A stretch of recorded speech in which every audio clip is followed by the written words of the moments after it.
Let's talk about Major League Baseball and is it viable in the state of North Carolina, specifically right here in the Triangle area. That's when we bring on Ryse Foose. He's from MLB Raleigh. Give them a follow on Twitter. Ryan, you have this very interesting Twitter thread that you guys put out earlier today, and it's got a lot of engagement. But basically what you're breaking down in this Twitter thread is that within the next 15 years, the Triangle will basically bypass the all small market MLB teams and their population, meaning that we are ready now and will be ready in the future to potentially have a team. What do you guys see when it comes down to the Triangle's population and how we can handle a possible MLB team in the future? Yeah, first and foremost, thanks for having us on. It's quite dramatic. And I think when we started this kind of movement, we had always knew that the Triangle is growing, that you saw it just being out and about in Raleigh every day. And then you start looking at the data and then you start talking with the state of North Carolina and you start realizing that there's a lot of positive momentum of where we could be, that very well in 10 to 15 years, we're no longer considered a small market. We're that mid-market and beyond. And I think you can even look at with Charlotte. They had the Hornets, and then the NFL came. When the NFL came to Charlotte, it had a smaller population than Raleigh has right now. And this isn't something that MLB is going to be knocking on our door next week saying, put a stadium in and let's go. We're talking about 5-6 years down the road because we know Oakland to Vegas move, what happens with the Rays. So expansion is a little bit further down the road, which is perfect for us because as you kind of linked, we're going to be larger than Kansas City, Cincinnati, Pittsburgh, Cleveland, Milwaukee. There's a lot of markets that are doing well in terms of fandom that we are going to be bigger than in the near future.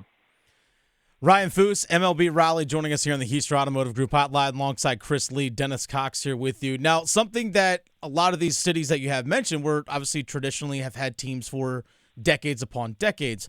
Long before they had their population growth to where they are now.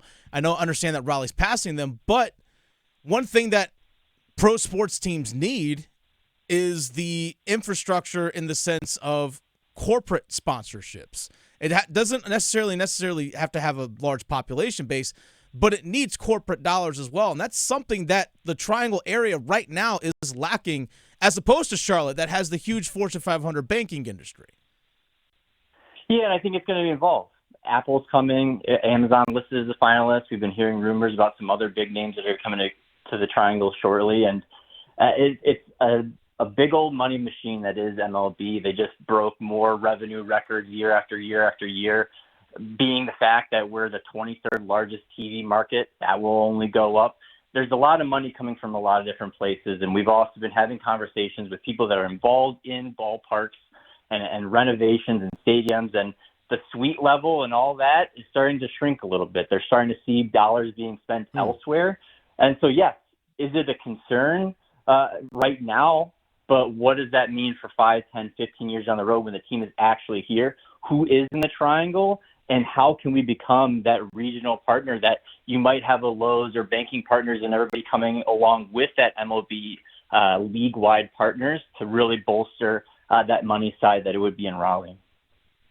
Ryse Foose joining us from MLB Raleigh. One of the biggest talking points around having a team in this area would be where would a stadium go? Like we already have a lot of congestion when it comes down to the downtown area in Raleigh proper.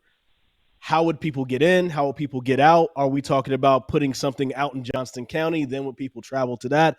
Where would you think that would be a best location if we were to have an expansion team or a team relocate here in the next 5 years or so? There's land available. And I don't know if we remember the certain land being designated for a sports stadium somewhere around downtown South, but with the stadium, obviously, you're going to have a lot of infrastructure issues that you got to work through. And so how does that look for public transportation? How does that look for walkability and biking?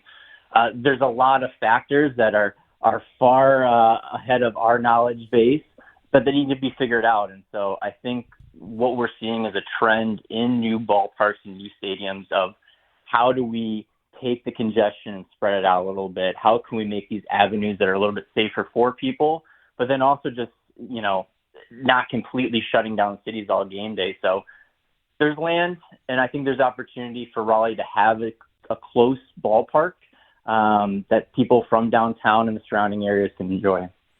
I will say sometimes it's hard enough, Ryan, even getting to a Canes game if you're trying to travel there as a fan, just because of congestion, lack of infrastructure and roads leading to a stadium. So I think the stadium is going to have to go out into an area that might not be close to downtown Raleigh. I think that's because right now, even just getting into downtown Raleigh at times when there's like GalaxyCon going on at the Raleigh Convention Center, it's hard enough to get downtown. But you try to throw in 40, 50,000 people for a potential Major League Baseball game, that's going to be difficult. I don't know if the city right now can actually handle doing something downtown. I think it's got to go out maybe somewhere in the RTP area, which might make things a little bit easier for fans outside of the Triangle to get there.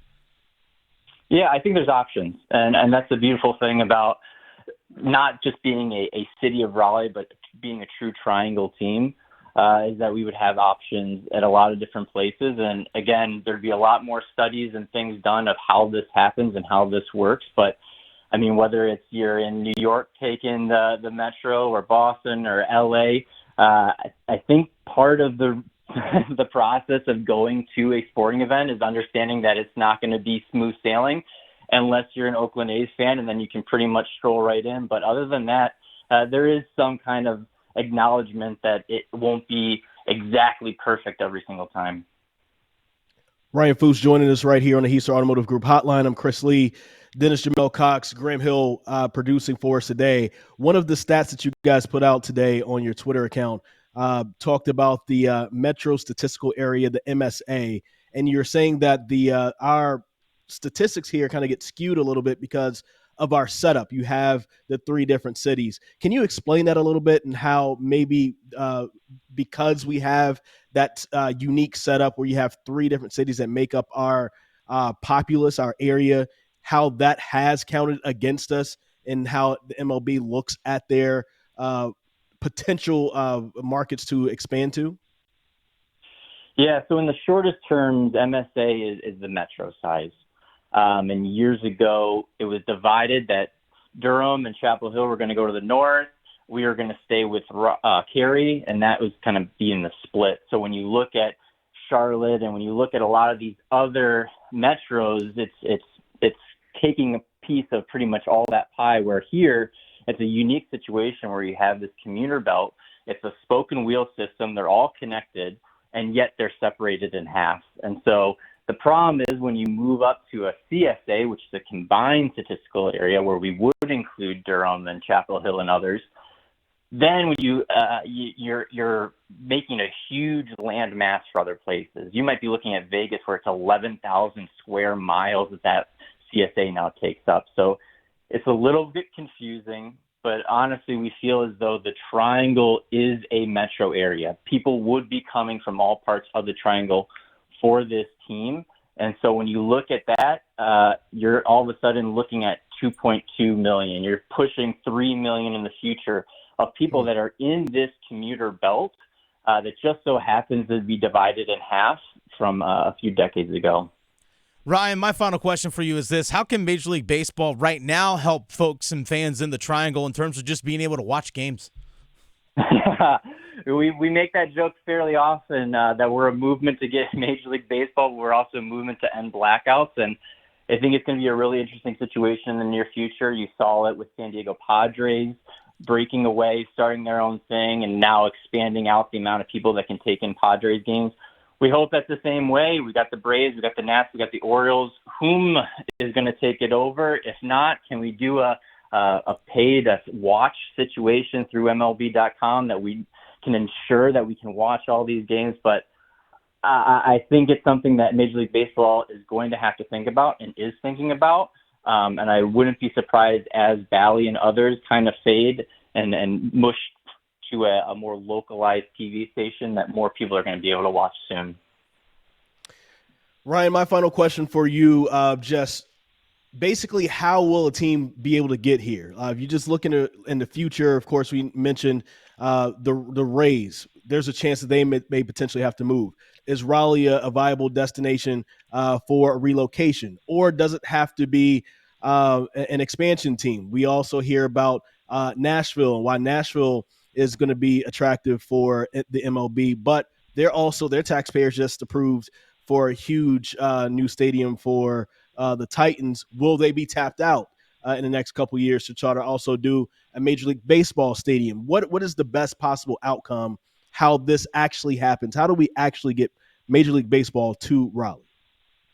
It's a domino effect, and a huge domino is having the governor come out and say that he wants Major League Baseball in North Carolina and that he wants to fight for it. And I think we've been hearing a lot of positive responses from folks in government that say, yeah, why isn't there a team in North Carolina? We could eventually have the seventh most populated state, and we're the only one that doesn't have a team while everybody else has 2 to 4. So government involvement, land, there has to obviously be that money play, whether it's private or public.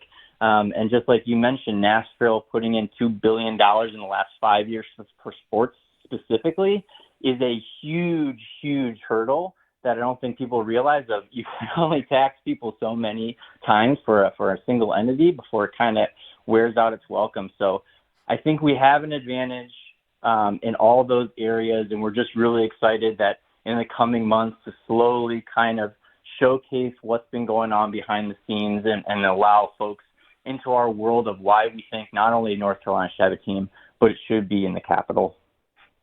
All right, give them a follow at MLB Raleigh on Twitter. All kinds of good information putting out there, and of course, leading the charge to try to get baseball to this area, or at least to end the blackout so we can at least watch the games we want to watch. Yeah. Ryan, thank you so much for joining us today. Thanks, guys. Appreciate it.